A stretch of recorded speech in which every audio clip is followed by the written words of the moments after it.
आज हरियाली अमावस्या है और संपूर्ण देशवासियों को, संपूर्ण क्षेत्रवासियों को, संपूर्ण ब्रह्मांड में बैठे हुए, संपूर्ण देश विदेश सब में बैठे हुए सनातनियों को आज हरियाली अमावस्या की गड़गड़ बधाई, खूब खूब बधाई, खूब खूब। चार बातें हमारे जीवन की हैं, चार बातें। प्रथम, परमार्थ का कार्य कर लें। दूसरा, प्रकृति का ऋण चुका कर जाए। तीसरे नंबर पर है, बन सके, पृथ्वी पर अगर जन्म लिया है और बन सके तो एक कन्या का कन्यादान जरूर करो, जरूर करो। एक बेटी का, एक कन्या का कन्यादान जरूर करें। और चौथे नंबर का है कि पृथ्वी पर अगर आप जन्म लिए हो, मृत्यु लोक में यदि आए हो और पृथ्वी पर यदि आपका जन्म हुआ है, पृथ्वी पर यदि आप जन्मे हो, तो मरने से पहले प्रयास करो कि किसी शिवालय में, किसी देवालय में पहुंचकर एक क्षण, एक मिनट उस शिवालय की थोड़ी देर की सेवा करो। ज्यादा सेवा से मतलब ये नहीं है कि आप बहुत समय तक, बहुत लंबे समय तक आप शिवालय में बैठे रहें और उसकी सेवा करते रहें, ये नहीं। एक क्षण की भी अगर आपने सेवा करी है किसी शिवालय में, किसी देवालय में, तो आपको उसका फल प्राप्त होगा, आपको उसका फल मिल जाएगा। और मैंने तेरे ही भरोसे बाबा, तेरे ही भरोसे हवा बिच उड़ती जावागी बाबा, डोर हटो छड़िया में कटी जावागी। भोले मैं तेरी भक्त, शंभो मैं तेरी भक्त। मृत्यु लोक में जन्म लेने के बाद चार कार्य जरूर करो, जरूर करिए। परमार्थ करिए, प्रकृति का ऋण चुकाइए, एक बेटी का, एक कन्या का कन्यादान जरूर करिए, भले अपने घर की हो चाहे पराये के घर की हो, जरूर करो। और किसी देवालय शिवालय में अगर गए हो तो सेवा करो। दुनिया में सेवा का सबसे बड़ा क्रम है, सेवा से बढ़कर दुनिया में कुछ भी नहीं। अभी भिलाई की कथा में एक बात कही थी, आप लोगों के स्मरण में होगा कि हनुमान जी के मंदिर में राम जी का होना जरूरी नहीं है। सुना था कथा? हनुमान जी के मंदिर में राम जी का होना जरूरी नहीं है। भिलाई की कथा में कहा था, पर राम जी के मंदिर में हनुमान का होना जरूरी है, क्योंकि उन्होंने सेवा करी है और सेवा के क्रम को उन्होंने बढ़ाया। जब सेवा के क्रम को बढ़ाया तो वो सेवा जिसने करी है वो जगत में पुजाना भी तो चाहिए। जिसने सेवा करी है वो जगत में पुजाए भी तो, जिसने सेवा करी है वो जगत में श्रेष्ठ कर भी तो।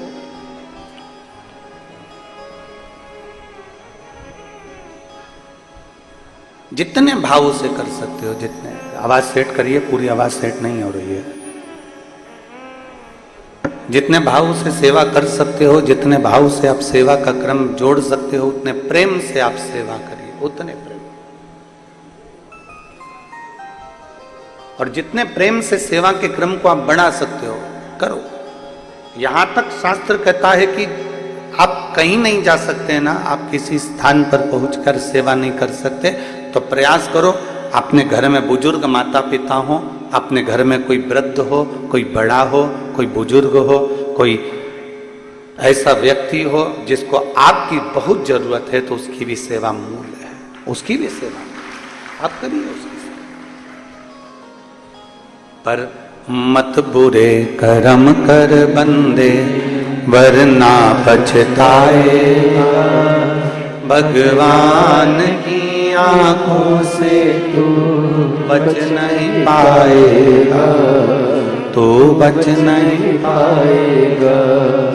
अरे ओ अज्ञानी मत कर नादानी, अरे ओ अज्ञानी मत कर नादानी। आप जितना सेवा के क्रम को बढ़ाओगे, ये सेवा तुम्हारे कहीं ना कहीं काम आएगी। आगे की आवाज कोई जा रही है और पीछे की आवाज कोई आ रही है अंदर। आप जितनी सेवा के क्रम को बढ़ाओगे, उतना आपके जीवन में सुख का अनुभव अपने आप प्राप्त होगा, अपने। किसी की भी सेवा करो, तुम्हारा मन पड़ जाए जिसकी सेवा करो।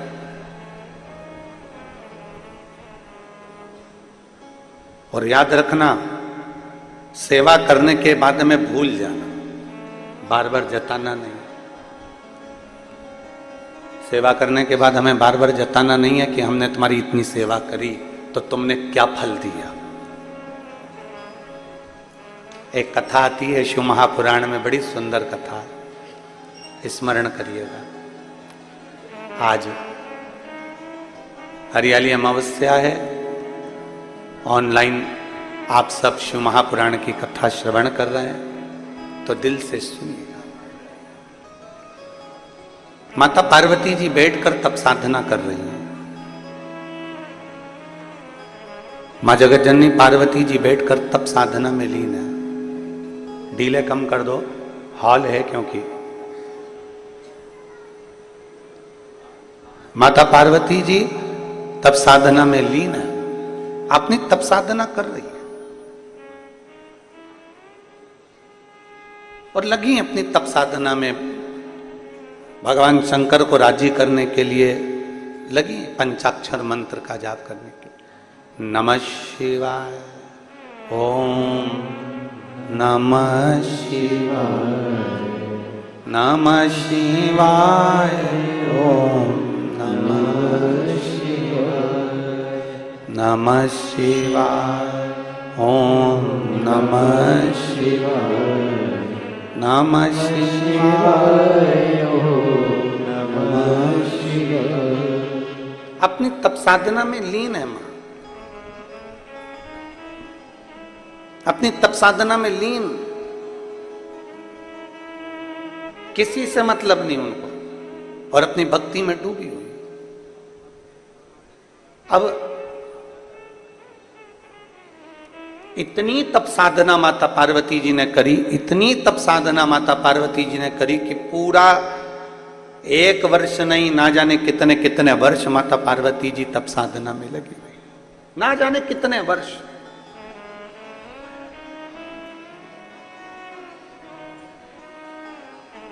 और ना जाने कितने वर्षों तक माता ने जब तप साधना करी, बहुत वर्षों तक तप साधना में जब माता पार्वती जी डूबी रही, डूबी रही, डूबी रही।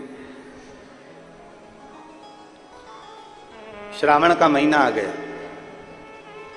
पार्वती जी के स्मरण में, क्योंकि जो नेत्र बंद करके बैठा है, भगवान की विरल भक्ति में डूबा हुआ है, भगवान के भजन में डूबा हुआ है, भगवान के स्मरण में डूबा हुआ है, उसको ध्यान नहीं रहता कि कब सावन आ गया, कब भादो आ गया, कब कुंवार आ गया, कब कार्तिक आ गया, कब कौन सा महीना आ गया, उसके ध्यान में नहीं आता। घड़ी कौन देखता है? सत्संग में बैठे हो, कथा में बैठे हो, पूजन में बैठे हो, भजन में बैठे हो और कीर्तन में बैठे हो और घड़ी देख रहे हो, तो समझ लो कि तुम्हारा मन कथा में नहीं लगा, तुम्हारा मन सत्संग में नहीं लगा, तुम्हारा मन भगवत भजन में नहीं लगा, तुम्हारा मन भगवान के कीर्तन में नहीं लगा। भगवान की सेवा में घड़ी देखने का कार्य नहीं होता। आपका काम है भगवान की कथा सुनना, आपका काम है संकीर्तन करना, आपका काम है सत्संग करना, और तुम्हें हाथ में घड़ी भले बंधी है पर तुम्हें नहीं देखना है। देखना किसको है? आप अगर कथा में बैठे हो, आप अगर शंकर के मंदिर में बैठे हो, आप अगर सत्संग में बैठे हो, आप अगर भगवान का भजन कर रहे हो, भगवान के मंदिर में सेवा कर रहे हो, तो तुम्हें घड़ी नहीं देखना है। उस भोलेनाथ को तुम्हारी घड़ी देखना है कि तेरी घड़ी कैसी चल रही है, तेरी घड़ी को कैसे सुधारना, कैसे तुझे सुधारना है, कैसे तुझे श्रेष्ठ किया जा सकता है, कैसे तुझे ठीक किया जा सकता है, कैसे तुझे श्रेष्ठता दी सकते हैं। वो घड़ी उसको देखना, तुम्हें नहीं देखना। तुम तो अपनी मस्ती में भगवान माता पार्वती जी का चरित्र कर रहा है, माता पार्वती जी की कथा कर रही है, पार्वती जी अपनी मस्ती में मस्त। और कहते हैं ना,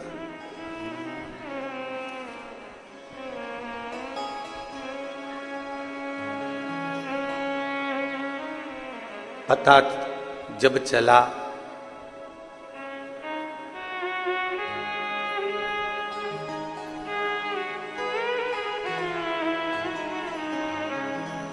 पता जब चला मेरी हस्ती का मुझको, पता जब चला मेरी हस्ती का मुझको, सिवा मेरे अपने यहाँ कुछ नहीं, सिवा मेरे अपने यहाँ कुछ नहीं। मुझे मेरी मस्ती कहाँ लेके आई, मुझे मेरी मस्ती कहाँ लेके आई, कहाँ लेके आई, यहाँ लेके आई, कहाँ लेके आई, यहाँ लेके आई। मुझे मेरी मस्ती कहाँ लेके आई, मुझे मेरी मस्ती कहाँ लेके आई। सभी में केवल तेरा ही एक आसरा, तेरी ही एक स्वरूप, सब में तू समाया, कोई दूसरा दिखा ही नहीं।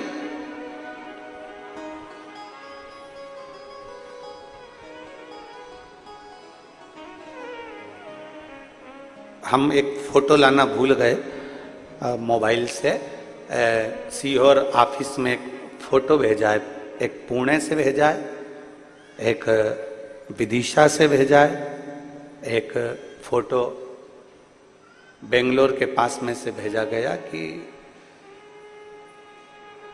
अंधशाला के बच्चों ने टीवी पर कथा सुनकर अपने अपने टीचरों से कहा कि वो गुरुजी ऑनलाइन शिव पुराण में भगवान शंकर की कथा का वर्णन किए हैं, अभिषेक का वर्णन किए हैं, हमको भी अभिषेक करना। अंधशाला के बच्चे, एक जगह से आया कि मुकबधीर बच्चे, हमको भी अभिषेक करना।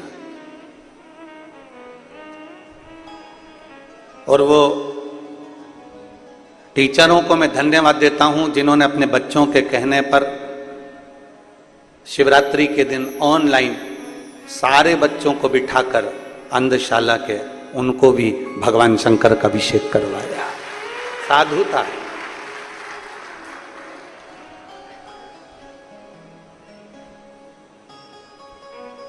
कभी कभी कोई ऐसे फोटो और वीडियो भेज देते हैं। कुछ दिन पहले एक वीडियो किसी ने सीहोर भेज दिया था कि कोई बिल्ली एक अलमारी पे चढ़ के बैठ गई और वो टीवी पर पूरी कथा सुन रही। शायद आप लोगों ने वो वीडियो अगर आया होगा तो आप लोगों ने देखा, पूरी कथा सुन रही। और आस्था वालों के पास में अगर वो वीडियो हो ना तुम्हारे मोबाइल में, तो ऑनलाइन अगर चल रही है तो उन पर जरूर दिखाना है आपके पास में, जरा उसको ऑनलाइन वालों को भी आस्था चैनल पे भी जरा दिखाओ अगर वो अंधशाला वाला तो हम आज लाए नहीं फोटो सीहोर से जो आया, पर वो बिल्ली भी शिव महापुराण की कथा श्रवण कर रही है।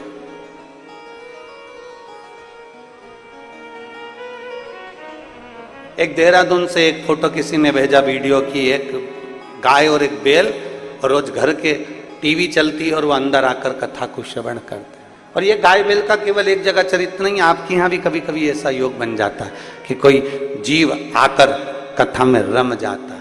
अब कोई पूछे कि ये क्या है, क्या पढ़ा अंधशाला के बच्चों को, क्या पढ़ा मुगवदित बच्चों को, क्या पढ़ा उस बिल्ली को, क्या पढ़ा उस जीव को, तो शिव पुराण कहती है जो शंकर का है उसका नाम पशुपति नाथ है, उसके लिए सब स्वीकार हैं, कोई उसके विहीन नहीं, सब उसके, सब उसके।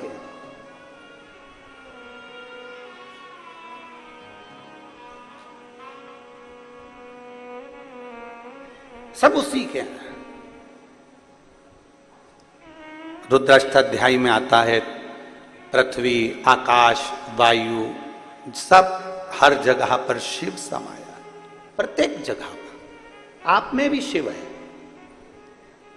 ऐसा कोई संसार में जन्मा ही नहीं जिसमें, जिसकी श्वास चल रही है उसमें शिव है। श्वास निकल गई शिव गया, शिव गया तो शव बन गया। जिंदा है तो भी शिव है, मर गया शव बन गया तो भी शंकर की शरणागति में शमशान गया। ऐसा कोई स्थान नहीं जहां शिव नहीं।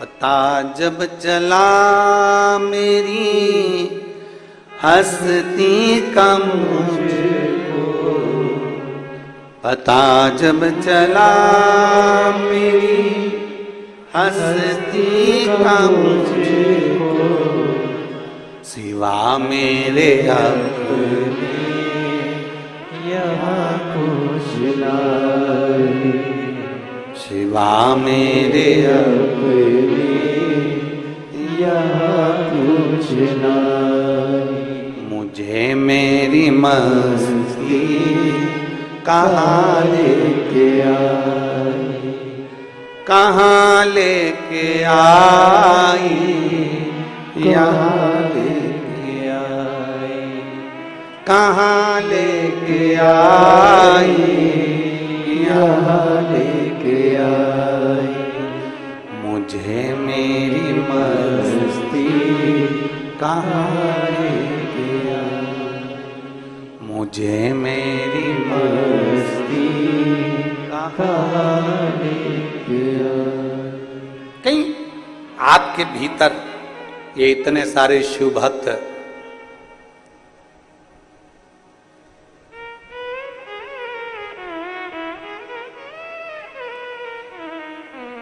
इतने सारे शिव भक्त इतने बड़े राजनंद गांव में से अगर मेरे बाबा ने बेलपत्री जैसे पेड़ में से छाट छाट कर डलिया में इकट्ठी करते हैं, आप सब शंकर भगवान की बेलपत्र हो जिसको शिव ने स्वीकार कर लिया शिव पुराण। मेरे बाबा ने आपको अपने लिए बुला लिया शिव भक्ति के लिए। कहीं शिव तत्व है, आपके भीतर का विश्वास, आपके भीतर का भरोसा प्रबल है।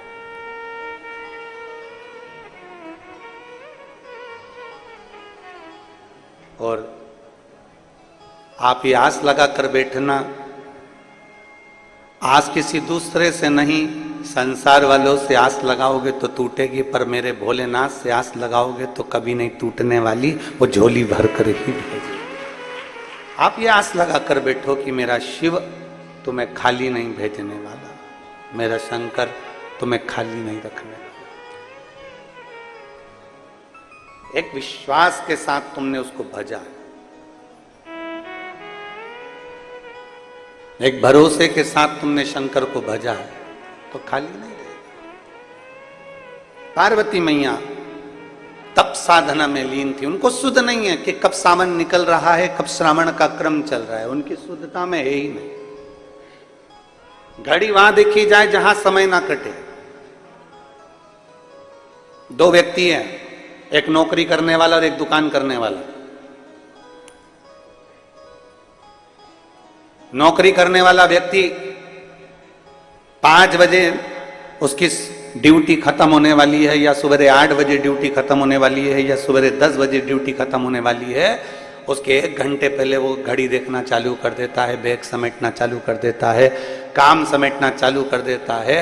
और दुकान वाला व्यक्ति जो व्यापार कर रहा है, जो व्यापार में लगा हुआ है, वो काम नहीं समेटता। अगर 4 ग्राहक ज्यादा आ गए तो उनको भी सामान दे देता है, और आ गया और सामान दे देता है, और आ गया और सामान दे देता है। फिर आराम से 10 भी बज गई ना, क्योंकि अपना काम है, अपने को करना है। नौकर कह रहे हैं सेठ जी 9 बज रहा है, सेठ जी बोले चुप रहे, तेरे को जाना चले जा। पर दरवाजे पर अगर कोई ग्राहक आया है तो मैं उसको खाली नहीं जाने दूंगा, वो आया है तो मुझे काम करना पड़ेगा। नौकर चले गया, सेठ जी लगे रहे लगे रहे लगे रहे। क्यों? क्योंकि वो दुकान सेठ जी की है, वो दुकान उसकी है, इसलिए उसमें वो ज्यादा समय भी दे देता है तो उसको भान नहीं होता। 10 बजे भी अगर घर गया तो भी चैन की नींद सोता है कि कम से कम मैंने आज व्यापार अच्छा करा।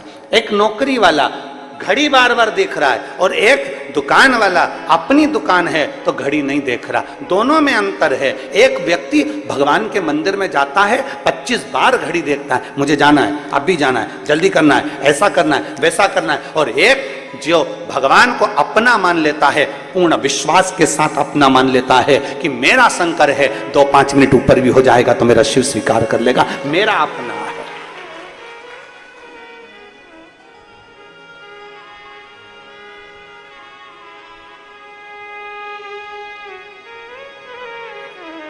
ये मेरा अपना है। थोड़ा समय ज्यादा भी लग गया तो ये मेरा अपना है, इसको कैसे छोड़, कैसे? कहीं शिव आपको अपना लगे, कहीं भगवान शंकर आपको अपना लगे तो स्वीकृत हो।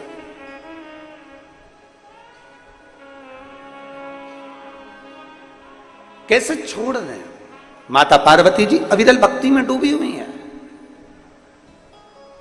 माता पार्वती जी भगवान शंकर की भक्ति में डूबी, उनको नहीं मालूम कि कब सावन गया, कब भादो आ गया, कब कुंवर आ गया, कब कार्तिक आ गया, उनके स्मरण में है ही नहीं। उनका तो केवल एक भगवान की विरल भक्ति को धारण करना, मंत्र जाप करना, स्मरण करना, कीर्तन करना, और डूबे गए। पता जब चला मेरी हस्ती का मुझको, पता जब चला मेरी हस्ती। डूबी हुई है मां पार्वती जी, अपने अलमस्ती में डूबी। मेरे अपने यहाँ मेरे कोई नहीं, सिवा कुछ नहीं। केवल लग रहा है कि यहाँ कुछ भी नहीं, केवल शिव है, केवल शिव।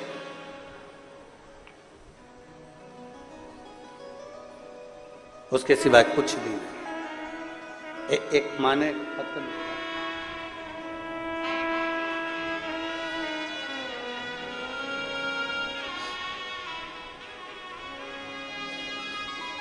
फूलबाई साहू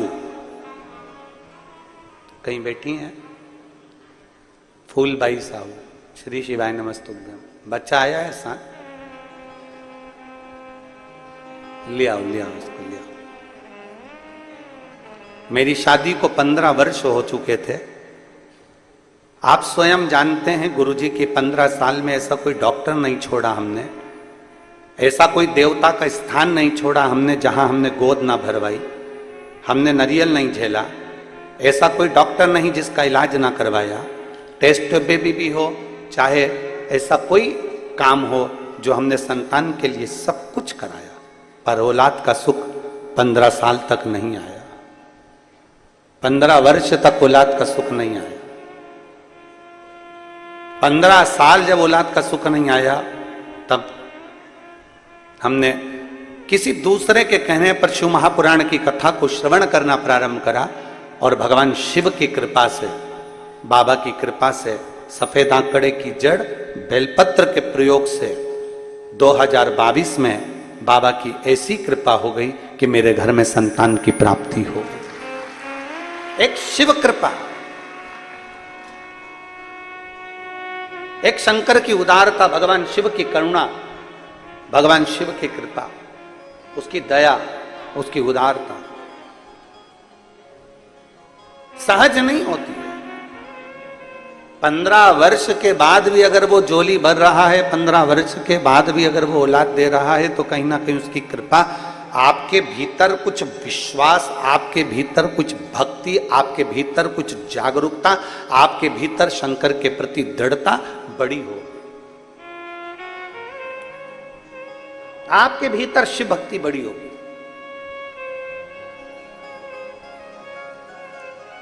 और जब आपका विश्वास बढ़ा, आपकी शिव भक्ति बढ़ी, तो ही तो शिव दिया है। नहीं तो 15 साल में इन्होंने लिखा, 15 वर्ष में ऐसा कौन डॉक्टर जिसको मैंने छोड़ दिया, ऐसी कौन जगह जहां मैं ना गई हूं। एक विश्वास, 15 वर्ष औलाद के लिए तरसना, संतान के लिए तरसना, कोई एक माँ से पूछे, क्योंकि उसको ही सबसे ज्यादा सुनना पड़ता है कि तेरी गोदी खाली है, तेरे यहाँ औलाद नहीं है, उसका चेहरा उतर जाता है, वो सबका सुनती है।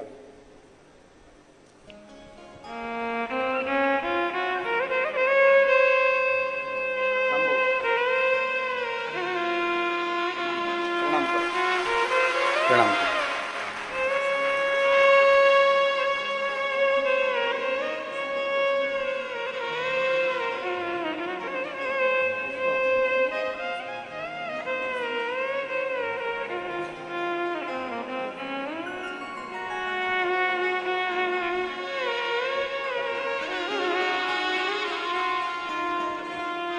15 वर्ष के बाद बाबा ने दिया है। एक बार जोरदार ताली बजाकर साधु था। एक भरोसा आपका होना चाहिए, एक विश्वास आपका होना चाहिए, एक दृढ़ता आपकी होना चाहिए। और जब विश्वास, भरोसा, दृढ़ता पूर्ण होती है तो शिव सुनता जरूर है, सुनता है।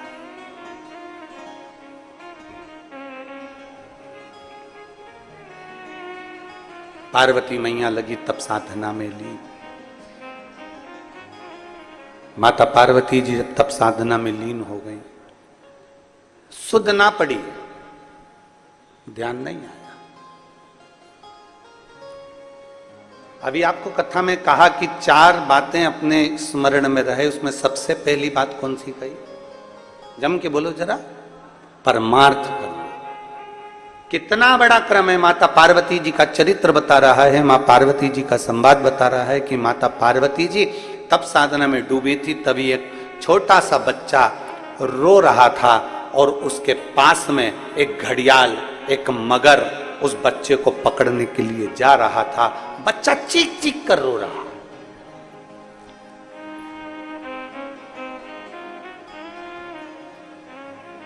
बच्चा चीख चीख कर रो रहा है और पार्वती जी का ध्यान में, पार्वती जी बैठी, हम नेत्र बंद कर साधना में, तप में डूबी हुई। और एक बच्चे को एक मगर, एक घड़ियाल पकड़ रहा है।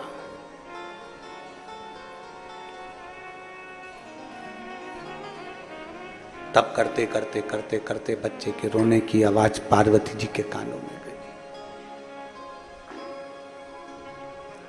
जैसे ही माता पार्वती जी के कानों में रोने की आवाज गई, पार्वती जी के नेत्र खुल गए।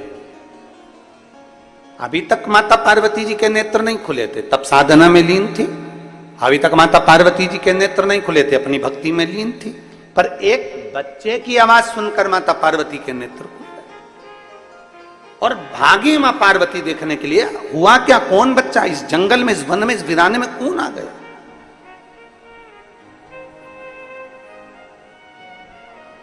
इस वीराने में कौन ऐसा बच्चा आ गया? इस वीराने में कौन पहुंच गया? जरा जाकर देखूं तो सही। पार्वती मैया ने जाकर देखा तो एक घड़ियाल, एक मगर आ रहा था बच्चे को खाने के लिए। थोड़ी सी ही दूरी बची थी मगर की और बच्चे की। बच्चा रो रहा था, मगर नजदीक में आ रहा था। पार्वती जी ने उसी समय पर पहुंचकर मगर को रोकने के लिए आवाज लगाई, सावधान, रुक, कौन है तू, कहां जा रहा है, इस बच्चे को क्यों खाने जा रहा है। मगर कहता है, चौथे पहर में जो भी मेरा भोजन मिलेगा मुझे खाना है। ये मेरे पास में देवता की तरफ से लिखा कर लाया हूं। चौथे पहर में जो भोजन मिलेगा वो मुझे खाना है। पार्वती जी ने कहा, मैं इस बच्चे को तुझे नहीं खाने दूंगी, क्योंकि इस बच्चे की आवाज मेरे कानों में पड़ गई, इस बच्चे की आवाज मेरे कानों में आई है। मैं इस बच्चे को तुझे खाने नहीं दूंगी, मैं इस बच्चे को तुझे निगलने नहीं दूंगी। नहीं, इस बच्चे को तो मैं खाऊंगा, क्योंकि चौथे पहर में मुझे भूख लगी है, चौथे पहर में मुझे भोजन मिला है, और चौथे पहर में जो मुझे भोजन मिलेगा मैं उसको खाऊंगा। मगर आगे बढ़ा, पार्वती जी उसको रोकने के लिए बीच नदी के अंदर पानी में उतर गई, और पानी में उतरते से ही घड़ियाल ने, मगर ने कहा, मुझे भूख लगी है, मुझे खाने दो। पार्वती जी कहती हैं, तू इसको छोड़ दे, तू जो मांगे मैं तुझको देने को तैयार हूं।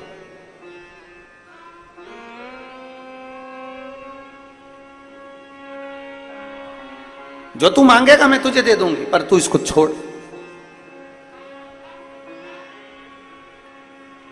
कितना सुंदर बात कही है, जरा ध्यान दीजिएगा, बहुत बहुत सुंदर प्रसंग है महाराज।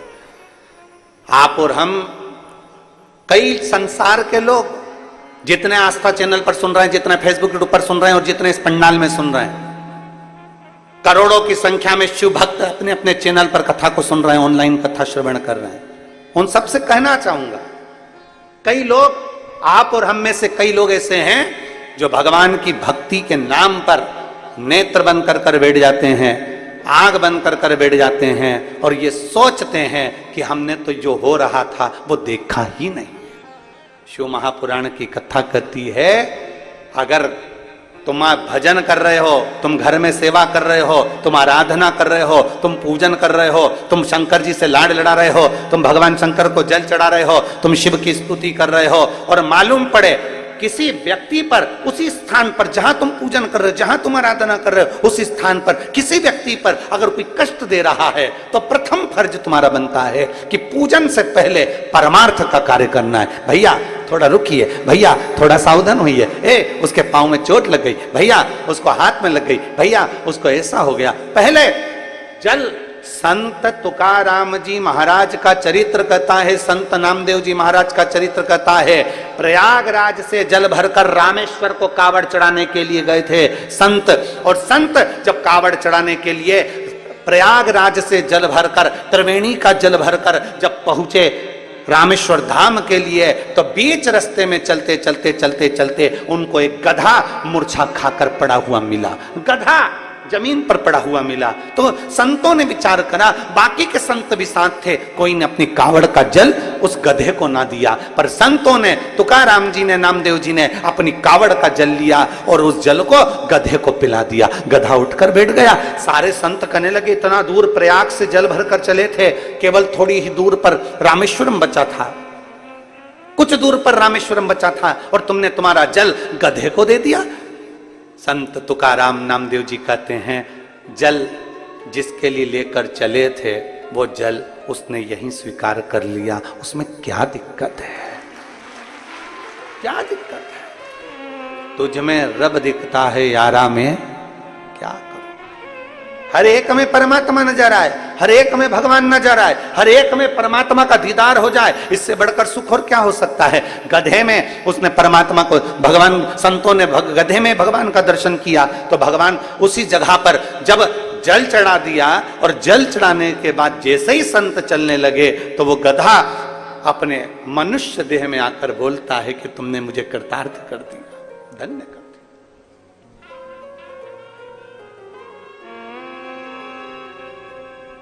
बहुत दूर से जल भर कर लेकर आ रहे हो,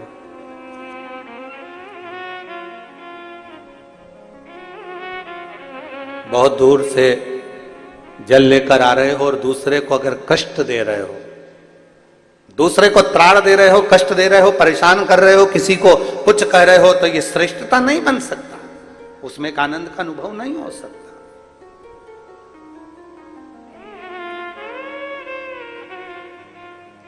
श्रेष्ठता तब है जब हम किसी को कष्ट ना दे।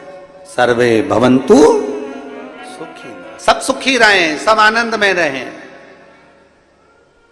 ये दुनिया का सबसे बड़ा सुख है।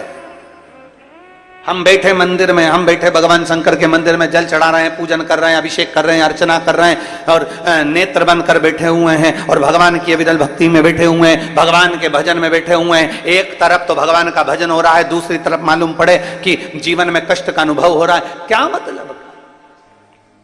एक बहुत सुंदर संवाद आता है।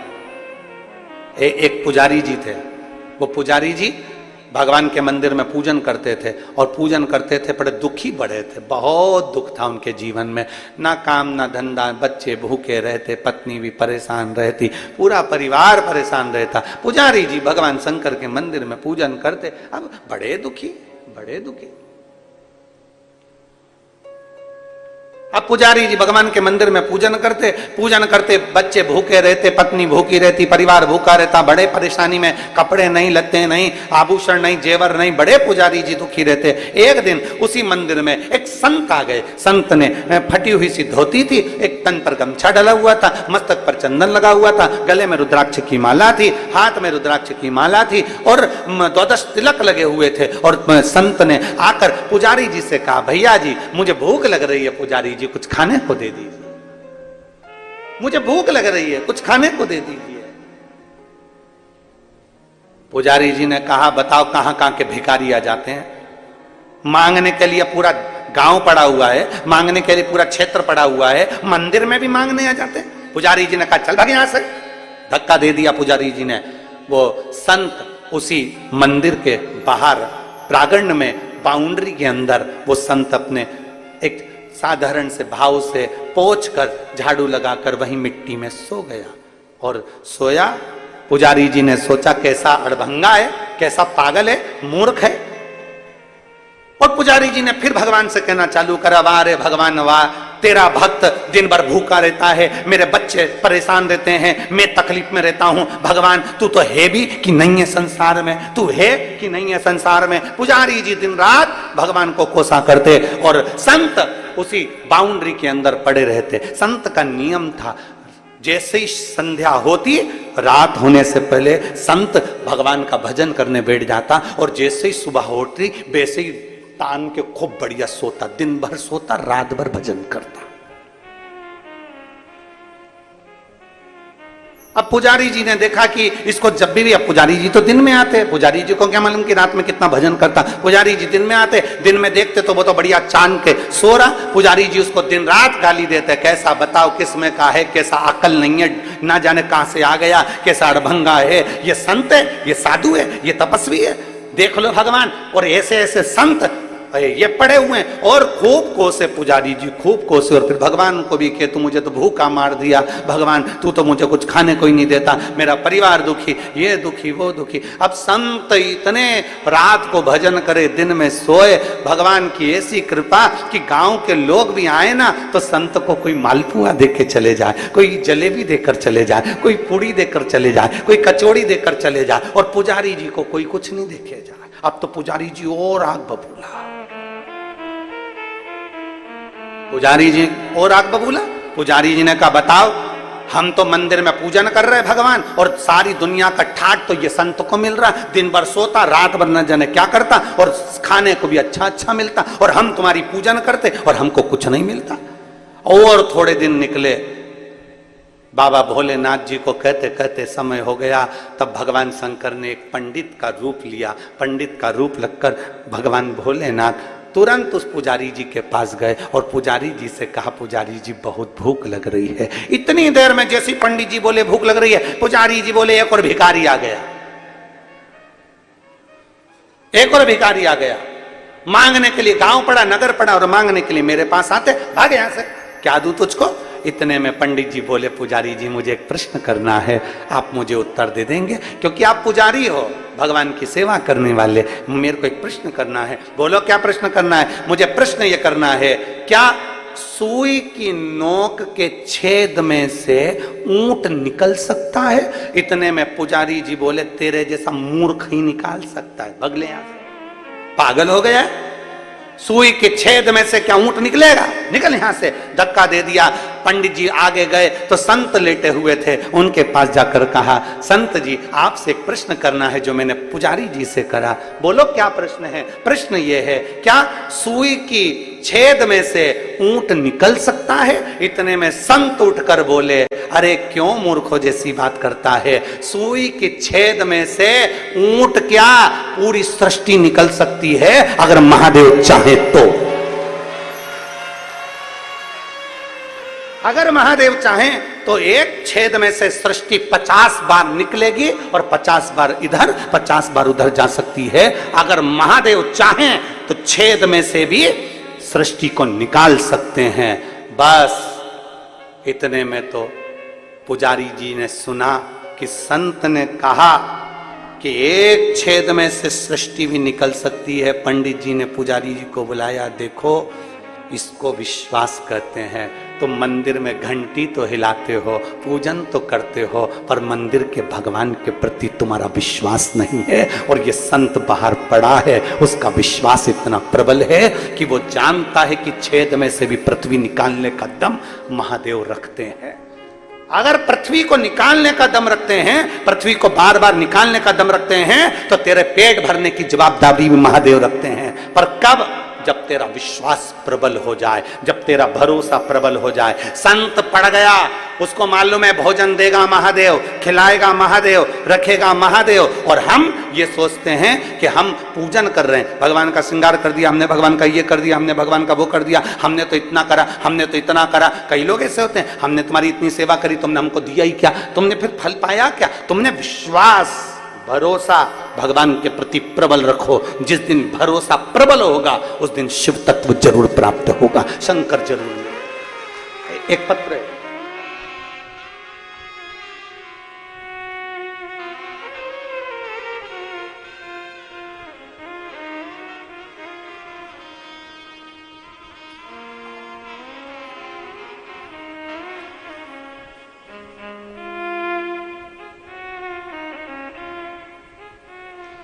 मैं रोशनी ठाकुर, पति चंदन सिंह ठाकुर, चंद्रा कॉलोनी, राजनंद गांव से आई हूं। कहीं बैठी हो तो हाथ हिला सकती है। आप ही हैं? श्री शिवाय नमस्तुभ्यम। आ जाओ, बच्चे को ले आओ, ले आओ। मैं रोशनी ठाकुर, पति चंदन सिंह ठाकुर, चंद्रा कॉलोनी, राजनंद गांव से आई हूं। मेरी शादी को कई साल निकल गए थे। 2-4 साल तक तो हमने इंतजार करा, 5 साल इंतजार करा, 6 साल इंतजार करा, 7 साल इंतजार करा, 8 साल इंतजार करा, पर संतान का सुख नहीं हुआ गुरुदेव। हमारे यहां संतान का सुख नहीं आया। तब करें तो करें क्या? हम सत्य बोले ना गुरुजी, तो हमारा इतना विश्वास आपकी कथा पर भी नहीं था। सत्य बोले गुरुजी तो हमारा विश्वास कथा पर भी नहीं था और हमारा विश्वास शिव पर भी नहीं था।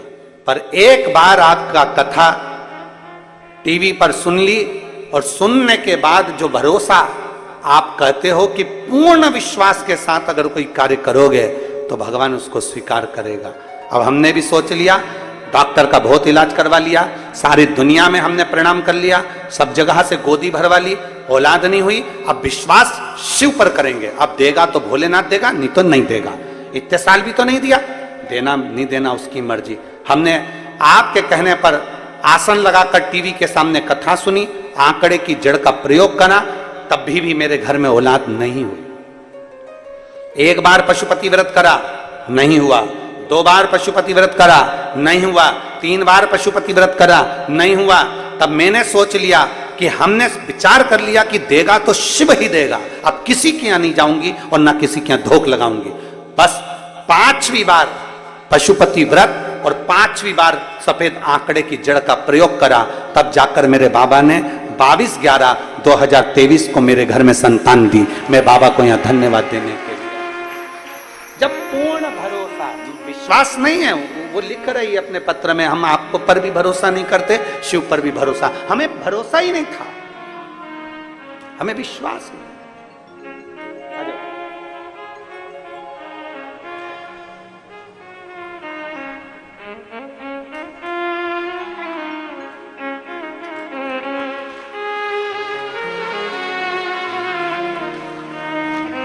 शंभु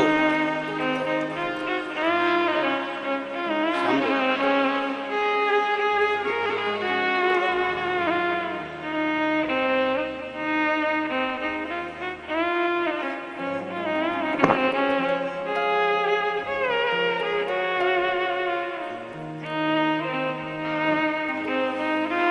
पूर्ण भरोसा। और फिर निवेदन है आप सियोर वाले महाराज पर तुम्हें भरोसा नहीं करना। मानव का शरीर हमारा भी है और मानव का शरीर तुम्हारा भी।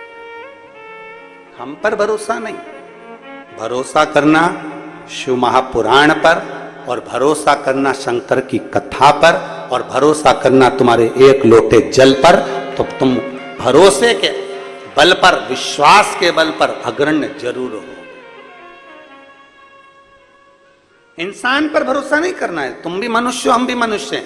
मानव का शरीर है, मानव का शरीर है तो हो सकता है गलती हो जाए, पर परमात्मा से कभी गलती नहीं होती। मानव से गलती हो सकती है, मनुष्य से गलती हो सकती है, परमात्मा से। इंसान पर भरोसा नहीं करना है, तुम्हें भरोसा देवादिदेव महादेव पर करना है।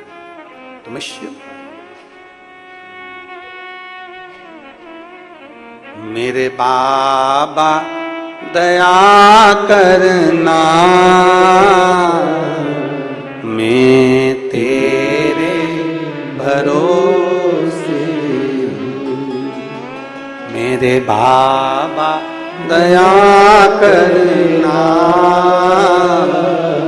मैं तेरे भरोसे।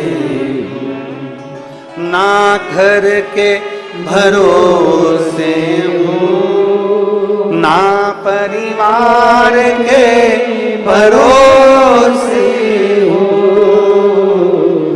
ना घर के भरोसे हूँ, ना परिवार के भरोसे हूँ।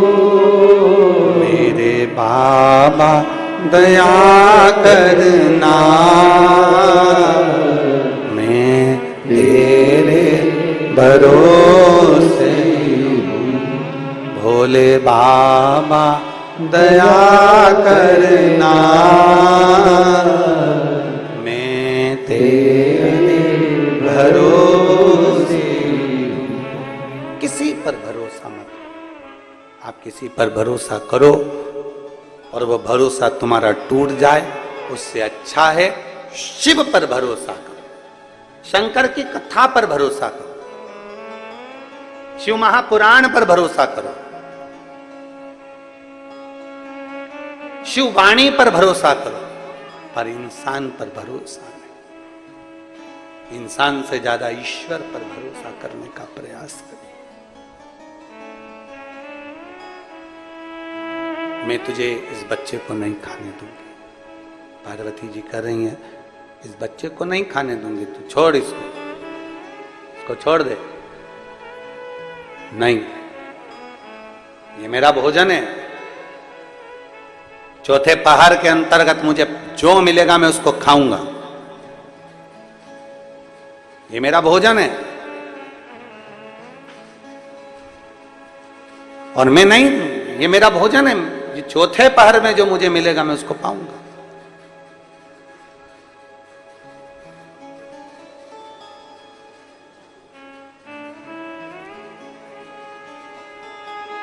मैं तुझे, चौथे पहर का भोजन है मेरा। एक लाइट में अंदर जाइए।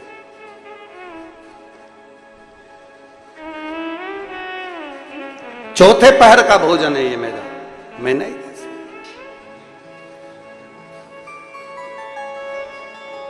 और चौथे पहर के भोजन को मैं कैसे दे दूं तुझको? कैसे दे, कैसे प्रदान करूं? मैं तुझे नहीं दे सकता।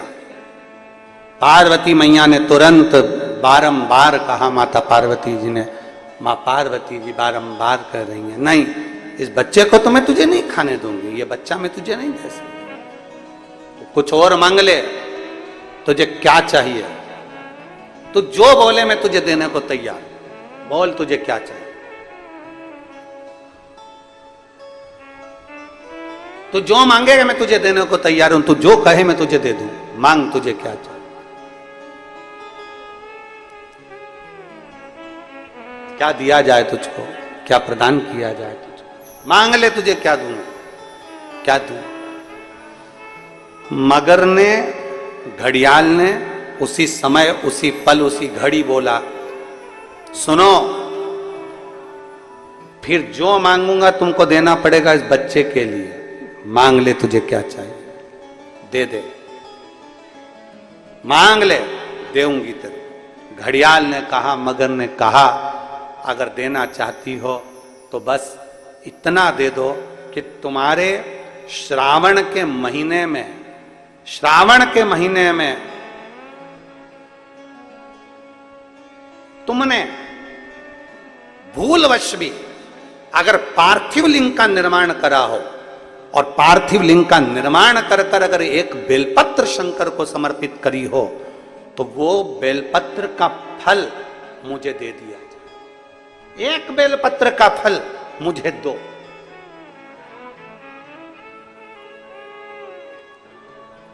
एक बेलपत्र का, हाँ, केवल एक बेलपत्र का फल मुझे दे दीजिए, केवल एक बेलपत्र का फल मुझे प्रदान कर दीजिए, केवल एक बेलपत्र का फल मुझे दे दीजिए। एक बेलपत्र, हाँ। पार्वती जी कहती हैं इस बच्चे के लिए, मैंने हजारों वर्ष तक अगर तप करा हो तो वो तप भी तू ले ले, मैं तुझे देने को तैयार हूं। 1000 वर्ष का तप मैं घड़ियाल तुझे देने को तैयार हूं, पर एक निवेदन है कि श्रावण महीने में जो मैंने एक पार्थिव लिंग का निर्माण करा और जो बेलपत्र समर्पित करा, उसका पुण्य मैं तुझे नहीं दे सकती। 1000 वर्ष का पुण्य ले ले, मैं दे दूंगी, पर एक श्रावण के महीने के पार्थिव लिंग के पूजन का एक बेलपत्र का पुण्य नहीं दे सकती। घड़ियाल कहता है, मुझे तुम्हारे हजारों वर्ष का तप नहीं चाहिए, मुझे तो केवल एक श्रावण महीने के पार्थिव लिंग पूजन का एक बेलपत्र का फल चाहिए। तब पार्वती जी ने विचार करा, अब जरा विचार आप करिएगा, 1000 वर्ष तक तप करने का फल घड़ियाल नहीं ले रहा है, एक सावन के महीने के पार्थिव लिंग के पूजन में जो बेलपत्र समर्पित किया गया उसका फल ले रहा है। मतलब समझने का विषय है कि एक पार्थिव लिंग सावन के महीने में बनाया जाता है और उस पे एक बेलपत्र चढ़ाई जाती है, तो 1000 वर्ष के तप का फल ज्यादा है, उसका फल ज्यादा है। 1000 वर्ष से ज्यादा तप के फल से बड़ा फल है पार्थिव शिवलिंग का निर्माण श्रावण महीने में कर कर एक बेलपत्र समर्पित कर। एक बेलपत्र करी आप लोगों ने? किस किसने पूजन करी? जरा हाथ उठाओ। सभी ने करा है? रखो रखो वापिस। आप जरा विचार करिए कि हजारों वर्ष के पूजन के फल के बराबर एक पार्थिव लिंग के निर्माण को और एक बेलपत्र समर्पित करने का फल प्राप्त हो जाए। एक और शंभु शरणे पड़े मांगू घड़ी रे घड़ी, दुख काटो दया करी ने दर्शन। शंभु शरणे मांगू घड़ी रे घड़ी, दुख काटो दया करी ने दर्शन। बोल बम का नारा है, जरा जम के बोलो, बोल बम का नारा है,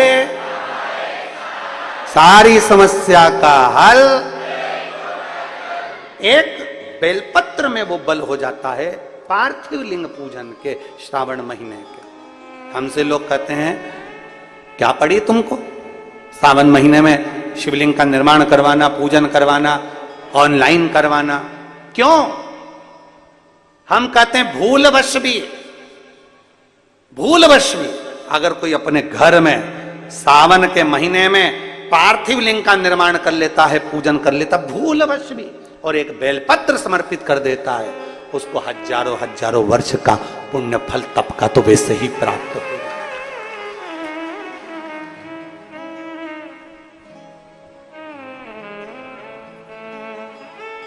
अब इतने कम से कम जिस दिन पार्थिव लिंग का निर्माण का करते हो आप लोग, पूजन करते हो, उतने समय तो कम से कम तुम्हारे विचार तो अच्छे रहते हैं, तुम्हारी बुद्धि तो अच्छी रहती है, तुम्हारा चित्त तो अच्छा रहता है। उतने समय तुम भगवान शंकर की भक्ति तो करते हो।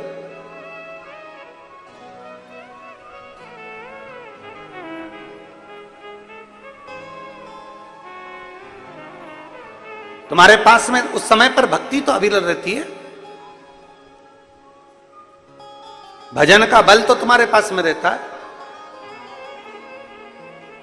एक पति पत्नी ने फोटो भेजा है, हम प्रयास करेंगे कल कथा में आप लोगों को वो फोटो भी दिखाने का और उस पत्र को पढ़ाने का भी प्रयास करेंगे कि आस्था चैनल पर वो पत्र भी आप पढ़ें जो उस व्यक्ति ने लिखा। एक पति पत्नी ने, इतनी गरीब परिस्थिति है कि कबेलू में से उसके मकान में 3-4 जगह पर बर्तन रखे हुए हैं, पानी टपक रहा है, घर में बिछाने के लिए कुछ भी नहीं।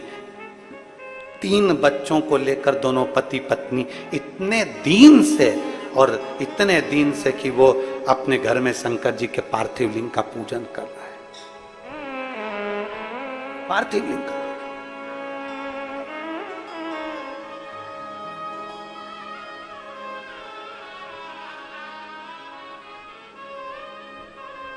और उन्होंने पत्र में नीचे लिखा, हमारे पास देने के लिए, हमारे पास देने के लिए दक्षिणा भी नहीं है, हम किसको बुलाएं और क्या दें।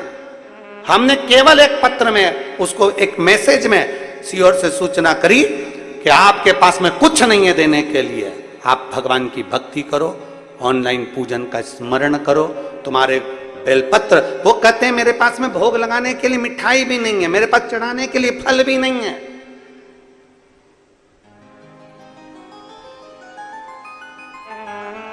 मेरे पास मिठाई भी नहीं, फल भी नहीं।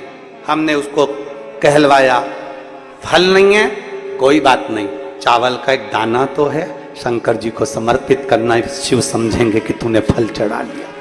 हमारे पास मिठाई नहीं है कोई बात नहीं, हृदय पर हाथ रखना और विचार करना कि मैंने भगवान को भोग लगा दिया, भगवान उसको स्वीकार करेगा। दोनों पति पत्नी अपने 3 बच्चों के साथ पूजन कर रहे हैं। एक बच्चा गोदी में पड़ा हुआ है और 2 बच्चे साथ में बैठे और पति पत्नी बहुत दीन अवस्था में पूजन कर रहे हैं महादेव की। किस लिए? उसके दिल में एक विश्वास जागा होगा, भरोसा जागा होगा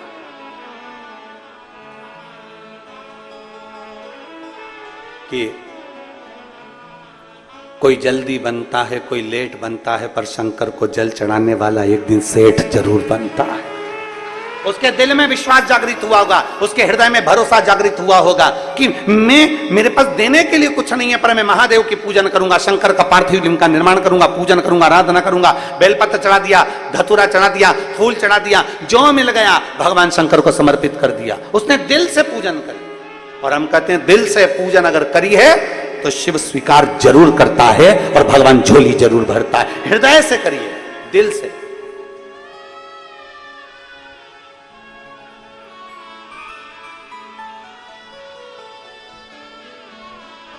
स्वीकृत हो मेरा शिव, मेरे शंकर को तुमसे कुछ नहीं चाहिए, केवल हृदय से पुकार लो। संत मंदिर के बाहर पड़ा हुआ है और उसका विश्वास पक्का है। पुजारी मंदिर में पूजन कर रहा है पर उसका विश्वास पक्का नहीं है, उसका भरोसा पक्का नहीं है। एक विश्वास अपने भीतर पक्का करिए। जब आपके भीतर भरोसा पक्का होगा तो मेरा महादेव भी देने को तैयार होगा। आप लोग बैठे हैं कथा में, कोई व्यक्ति तो ऐसा बैठा होगा जिसने लोन लिया होगा। तुम लोगों ने लोन लिया होगा, या जो आस्था चैनल पर सुन रहे हैं या फेसबुक यूट्यूब पर कथा सुन रहे हैं, लोन लेते हैं तो लोन लेने से पहले बैंक वाले तुम्हारा पीछे का हिसाब देखते हैं। कैसे हो तुम, आवक क्या है तुम्हारी, पहले कितना बैलेंस रहा है बैंक में, तुम्हारा कितना माल रहा बैंक में, तुम्हारा आय व्यय कैसा रहा, तुम्हारा हिसाब कैसा रहा, तुम्हारा व्यवहार कैसा रहा। कहीं तुम किसी पुराने लोन को खा तो नहीं गए। लोन देने से पहले पुराना हिसाब देखा जाता है, तब तुम्हें लोन प्राप्त होता है। उसी तरह पृथ्वी पर जन्म लेने के बाद अगर तुम्हें कुछ अच्छा मिल रहा है तो भगवान को धन्यवाद देना कि परमात्मा तुम्हारा पीछे का हिसाब देखकर लोन पर लोन दिए जा रहा। पुराना हिसाब देखकर तुम्हें गाड़ी मिल गई, पुराना हिसाब देखकर तुम्हें बंगला मिल गया, पुराना हिसाब देखकर तुम्हें सब कुछ मिल गया, अच्छी बहू मिल गई, अच्छा बेटा मिल गया, पोता पोती मिल गए, नाती पंती मिल गए, पति पत्नी सब अच्छे मिल गए, सारा की सारा घर परिवार अच्छा मिल गया। बचा कुचा था तो छत्तीसगढ़ में जन्म मिल गया, छत्तीसगढ़ राजनांदगांव में जन्म मिल गया। अच्छे से अच्छा आनंद पाते हुए राजनांदगांव में जन्म तो मिला, साथ में 5 दिन की शिव महापुराण की कथा तुमको यहाँ राजनांदगांव में प्राप्त हो गई। जरा विचार करना, तुम्हारा पुराना लोन अच्छा था, तुमने पुराना हिसाब अच्छा रखा, इसलिए आज तुम्हारा हिसाब भोलेनाथ ने अच्छा कर दिया। हिसाब देखा, पुराना हिसाब देखकर अभी का हिसाब दिया जाता है। लोन देने वाला पहले पुराना हिसाब देखता है। देखो जरा, देखो इसका बैकग्राउंड कैसा रहा, इसने कैसा पुराना हिसाब क्या रहा, बैंक का बैलेंस कैसा रहा, कैसा क्या रहा। पुराना हिसाब देखने के बाद फिर दिया जाता है। उसी तरह परमात्मा भी पुराना देखता है, पूर्व जन्म में इसने क्या किया। किसी भूखे को भोजन कराया, प्यासे को पानी पिलाया, कहीं सत्कर्म करा। भगवान ने कहा देते जाओ, लोन दिए जाओ, दिए जाओ, दिए जाओ। पुराना हिसाब मिला, पुराना हिसाब मिला तो कहा दरवाजे पर एक गाय आती थी, उस गाय को रोटी नहीं देती थी, धक्का मार के निकाल देती थी, डंडा मार देती थी और पानी डाल देती थी गाय पर। तो भगवान ने भी कह दिया उसी गाय को इसकी बहू बना के भेज दो, हिसाब पक्का। लोन, पुराना बैकग्राउंड देखकर लोन दिया जाता है, पुराना हिसाब देखकर लोन दिया जाता है। अब वही गाय को बहू बनाकर भेज दिया। अब पहले ये डंडा मारती थी, अब पहले ये रोटी नहीं देती थी, अब वो रोटी नहीं दे रही। पहले गाय दरवाजे पर खड़ी रहती थी, ये आती नहीं थी, अब बहू अपनी मर्जी से जी रही है। सास बैठी हुई है, अब लाएगी, अब लाएगी, अब लाएगी। जैसे गाय अब आएगी, अब आएगी, रोटी लाएगी, अब आएगी, रोटी लाएगी, अब आएगी। गाय बेचारी खड़ी रही, खड़ी रही, खड़ी रही। उसी तरह सास भी बैठी रही, अब चाय लाएगी, अब चाय लाएगी, अब चाय लाएगी, अब चाय लाएगी। गाय बाहर थी, तू अंदर बैठ के चाय पी गई थी, तो बहू भी अंदर रसोई घर में चाय निपटा गई, डुकरिया तू बैठी रह। पुराना बैकग्राउंड देखा जाता है, पुराना हिसाब। पुराना हिसाब अच्छा है तो तुम्हें लोन भी अच्छा मिल जाएगा, पुराना हिसाब बेकार है तो लोन भी नहीं मिल पाएगा। नहीं साहब हम नहीं दे सकते, इसका बैकग्राउंड अच्छा नहीं है, अच्छा नहीं है, पुराना हिसाब खा गया, नहीं देता ये, जाओ तो कचर कचर करता है, इसका हिसाब ठीक नहीं है, बैंक बैलेंस ठीक नहीं है, कोई नहीं देगा तुमको हिसाब। इसीलिए कहते हैं पुराना हिसाब अच्छा रखोगे तो अभी का हिसाब अच्छा है, और अभी का हिसाब अच्छा रखोगे तो आने वाला समय तुम्हारे लिए अच्छा है। तुम जैसा रखना चाहो ये तुम्हारे ऊपर निर्भर करता है। मत बुरे कर्म कर बंदे वरना पछताएगा, भगवान की आंखों से तू बच नहीं पाएगा, तू बच नहीं पाएगा।